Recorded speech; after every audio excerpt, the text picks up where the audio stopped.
Nasa mahigit 3 milyong pisong halaga ng hinihinalang iligal na droga ang nasamsam sa 4 na high-value individual sa ikinasang buy-bust operation sa Barangay Calzada, Tipas, Taguig City.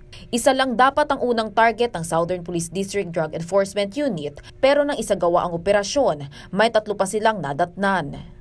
Bale, itong si alias Ryan kasi is, sabi ko nga, 1 month na nilang sinasurveillance. At nung nagkaroon sila ng pagkakataon, umuo sa kanila sa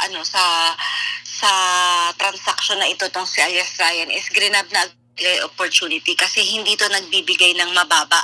Mataas ang bigay nito. Kumbaga, ang release niya ng mga basura or yung items niya is pangmalakihan. Hindi siya bumababa ng 50 grams. So, saka lang siya pumayag nung nakipag-transact tayo na above 50 grams yung kukuhanin sa kanya ng ating pusher buyer.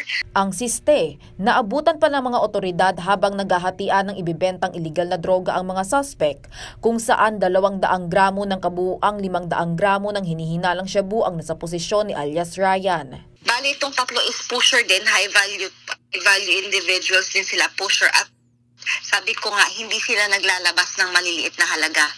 Bali, kumukuha sila, yun nga lang hindi pa namin matrace dahil hindi nagsasalita pa tong 4 na to kung sino ang kanilang mga source. Pero sa Taguig daw umaangkat ng iligal na droga ang mga suspect. May mga parokyano rin sila sa Pasay at Muntinlupa. Kumpiskado sa kanila ang 500 gramo ng hinihinalang shabu na nakalagay sa 5 plastic, mga pera at pouch. Nang tanungin ng mga suspect, hindi umano ang target na si alias Ryan ang promotor ng transaksyon. Sila nag-abutan sa sa e-bike, ma'am. May kasama po ang babae na po galing. Pinabot niya sa akin yun. Ngayon, nahuli kami. Hindi na nagbigay ng pahayag ang idinidiin nilang si alias Annalisa. Haharapin ng mga suspect ang reklamong paglabag sa Comprehensive Dangerous Drugs Act of 2002. Samantala, sandamakmak na mga pakete ng shabu at glass tube na naglalaman ng liquid marijuana ang nasamsam naman sa ikinasang buy-bust operation sa Barangay Gulod, Novaliches, Quezon City.